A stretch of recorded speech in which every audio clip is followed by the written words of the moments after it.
It was approximately 4 a.m. I had been driving for a very long time. The long stretch of road cutting through the desert landscape was seemingly endless, and completely void of any signs of life. There were not even any cacti on the side of the road where I expected them to be. Then again, it was not exactly bright enough for me to see very far. Without any differentiation on an almost perfectly straight route, I found myself dozing off periodically. The monotony was beginning to get to me. The only thing keeping me from falling asleep was an overwhelming sense of terror. I was being chased by something. I did not know what it was, but I knew it was gaining on me and I had to get away. My fear and sleep deprivation levels were now equal. I could feel myself losing the fight. The fight that is, to survive. It was at this point that I woke up, drenched in a fear-induced sweat. My anxious and soaked state was caused by a nightmare. This was the same nightmare I had been experiencing for weeks now. None of it made any sense. I had never even been to a desert, let alone driven through one. I lived near the beach, for crying out loud. I spoke to my physician about my state of affairs, but he just blamed it on an overabundance of stress. He told me to relax and take a few sick days off from work. Work, however, was the only thing keeping me awake. I found myself nodding off at odd times during the day, sometimes even while driving to and from my workplace. It did not make a whole lot of sense, seeing as I was not an insomniac. Not even in the slightest.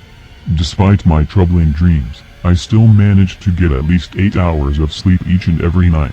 My doctor did not really shed any light on this either, simply telling me to take some caffeine pills during the day to keep from falling asleep at the wheel. The situation at hand was my burden and mine alone to bear, seeing as nobody could offer me any form of valid insight. After another long day of work, I ventured home to inevitably get some rest. Before finishing my commute, I unsurprisingly found my eyelids growing heavier.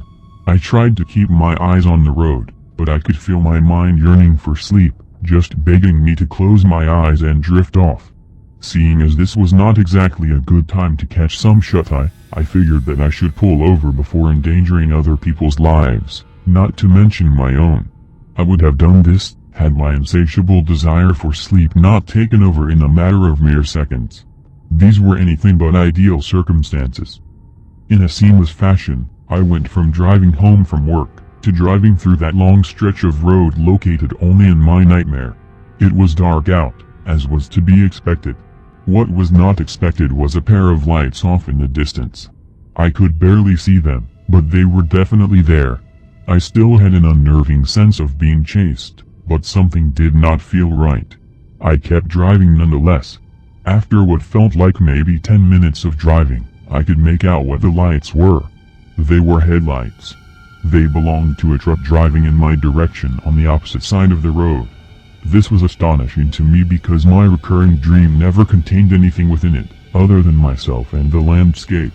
As the truck grew closer, it started honking its horn.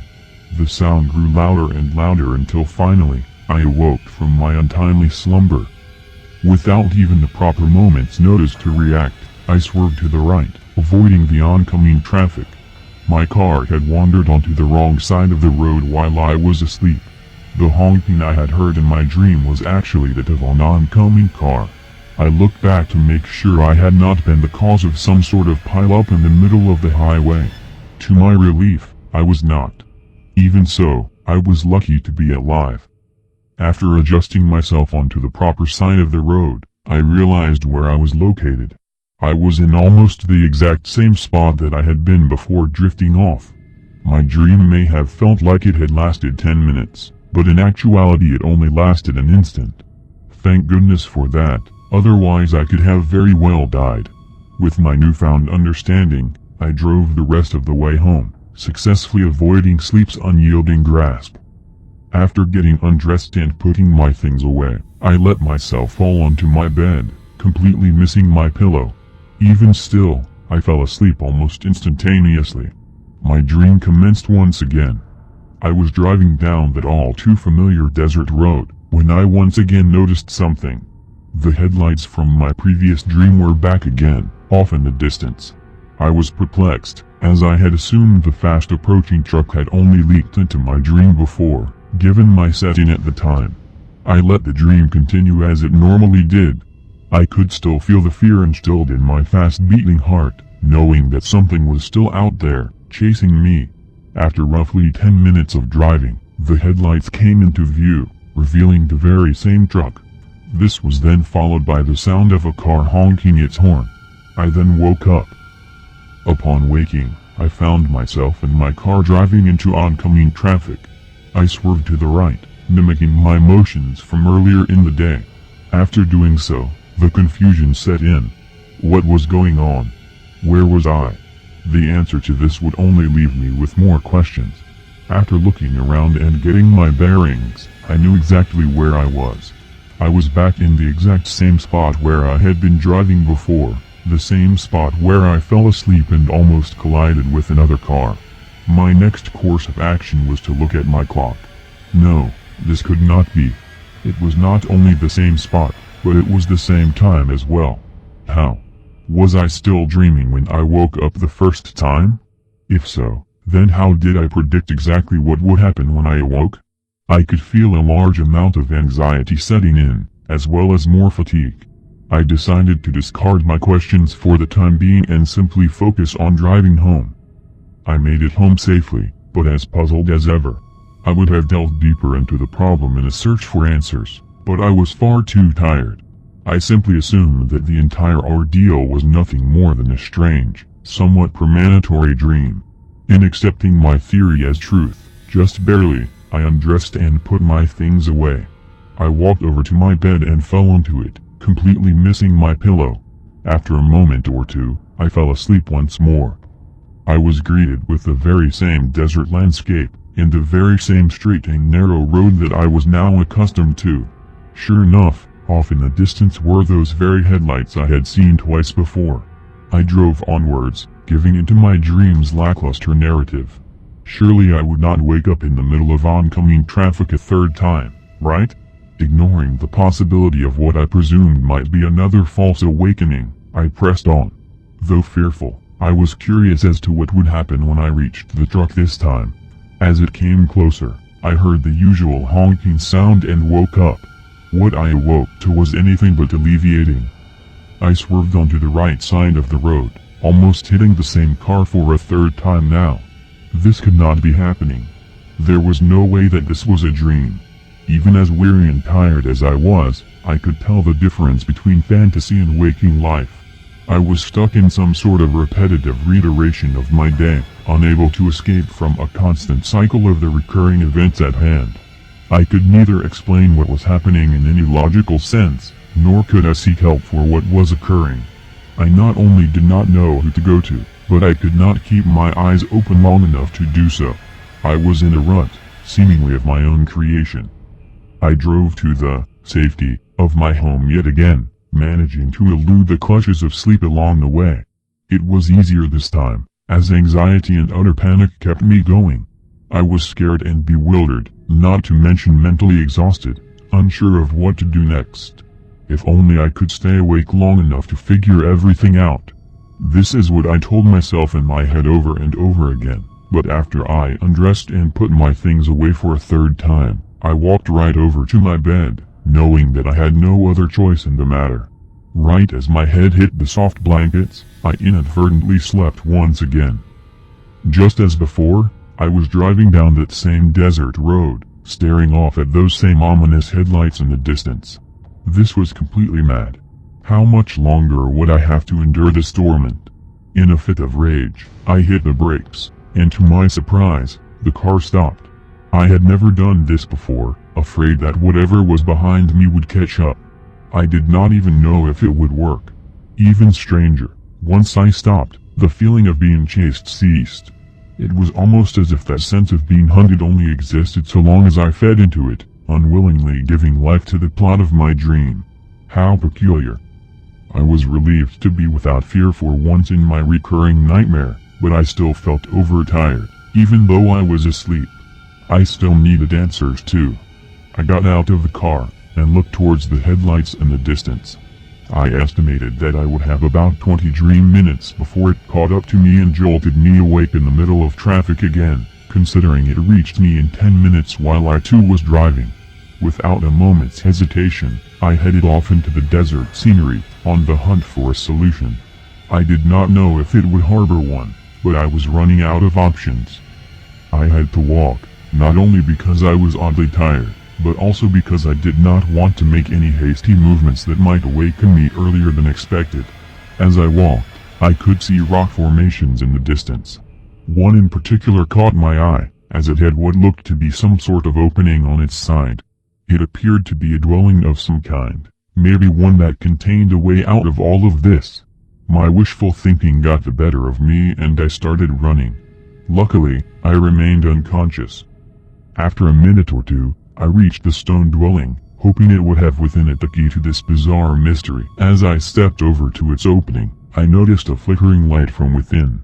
There must have been a fire, and if there was a fire, there must have been a person to make it. I told myself that, but this was a dream, and a dream fire did not require a dream person to make it.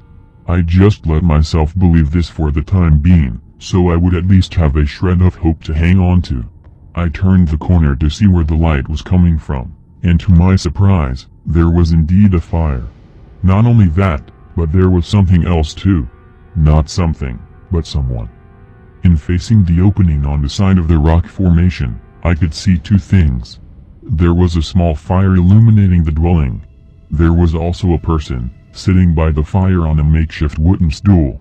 I say person, but it was not really. It had skeletal legs and hands, and wore a purplish tattered cloak, hiding all of its other features. It was very small too. If it stood up, it probably would have only come up to my waist. I saw no face, as the cloak was hooded, and within it was pure darkness. Not even the fire could light up its face. It's almost like it did not have one. Before I could examine the being any further, it looked up at me and spoke. "It's about time." I did not even have a chance to converse with it. After it spoke, I woke up. Where did I wake up exactly? You guessed it, in the middle of oncoming cars on the highway. How marvelous! I must have run out of time. I swerved to the right, narrowly avoiding a collision. With a new sense of focus and motivation, I drove home again. I knew that whatever the thing was in the desert, it must have had the answers that I so desperately desired. I reached my house once again, still feeling as tired as ever. I went in, undressed, put my things away, and went to bed. Much like before, I fell asleep in an instant. My dreamscape remained unchanged. Thinking more clearly now, I took a sharp turn to the right and drove off into the desert. I reached the rock formation rather quickly, almost hitting it with my car. Luckily, I slammed on the brakes before I could do so. I got out of the car in a haste and walked over to the dwelling's entrance, seeing the familiar flickering light. In arriving at the same spot I stood in before, I saw the same exact scene. To my delight, the fire and the cloaked figure. Now was the time to speak with it properly. "It's about time," he repeated, as if my dream had reset itself. "Who are you?" I asked bluntly. "I am an apparition of the mind and a warning of things to come." "A warning of things to come?" I asked in confusion. "Yes. You are vulnerable. The problem at hand must be confronted at once, otherwise you will cease to exist." "Cease to exist? Confront my problem? Isn't that what I am doing right now?" I demanded specificity. "Not in here. Out there." I do not understand. I did not have the will to argue with it. Fatigue and exhaustion were taking over, and I knew the truck was getting closer. My time was running out. "You must. Your brain is at fault. Look within. A solution will be found." I did not say anything. I just looked at the creature in defeat, unable to decipher its meaning. "You are very sick. Face this sickness and reveal its cure." I awoke, once again in oncoming traffic. I swerved automatically, relying on my muscle memory to do so, for I was preoccupied with my own thoughts. The creature's words stuck with me, especially brain and sickness. My dream was trying to tell me something, but I was just so tired. What was I to do? In a fortunate moment of clarity, the puzzle pieces clicked into place. Without a second thought, I sped to my destination. I was not going home this time. I was going to my doctor's office. I peeled into my doctor's parking lot with so much ferocity that I scared a few people walking out of his office. I opened my car door and jumped out without even thinking to take my keys out of the ignition. I ran into the building and up to his office, slamming his door open, startling the hell out of him and his staff. I did not care. It was imperative that I spoke with him now. "It's my brain," I yelled. "What? What are you talking about?" he asked, clearly looking angry that I had barged in without so much as notifying him first. "It's my brain. You need to look at my brain." I was told at this point that I collapsed in the middle of his office, though I cannot remember doing so. My doctor rushed me to the nearest hospital, and with my words in mind, asked them to take a look at my brain. After making sure that my vitals were stable, they did so. What they found was surprising, mostly to my careless doctor who never cared to look into my problems before. After running several tests, it was revealed that I was suffering from a brain disorder, one that caused it to overheat sporadically. The brain naturally overheats when sleep deprived, but my brain was doing so even when I was asleep. This explained why I was always tired. My brain needed sleep to combat its overheating, but with the disorder I suffered from, it was not helping. My brain was unknowingly heating itself to death. In revealing this disease, the doctors at the hospital were able to treat it, much to my satisfaction. My doctor told me all of this when I woke up a few days later in the hospital. After briefing me on the situation and assuring me I would be fine now, he then told me that I was actually lucky to be alive. The doctors caught the disease just in time. I could see the guilt in his eyes. He simply apologized and walked out. I could see that he was tired, having probably been in and out of the hospital constantly over the past 3 days. I was thankful, but it was probably time to find a new doctor. After one more day of tests in the hospital, I was free to go. It's been a few months now, and not only have I felt refreshed every time I wake up in the morning, but I have not had a single nightmare since. It would seem that my brain was trying to tell me something all along, through my dreams. Maybe I was being chased in the beginning, not by something tangible, but by death itself. Either way, I was happy to be alive. Maybe my subconscious was able to communicate with my conscious mind when I slept, or maybe I am a little bit clairvoyant. I cannot be sure either way, but one thing is for certain. My nightmares unquestionably and inexplicably saved my life.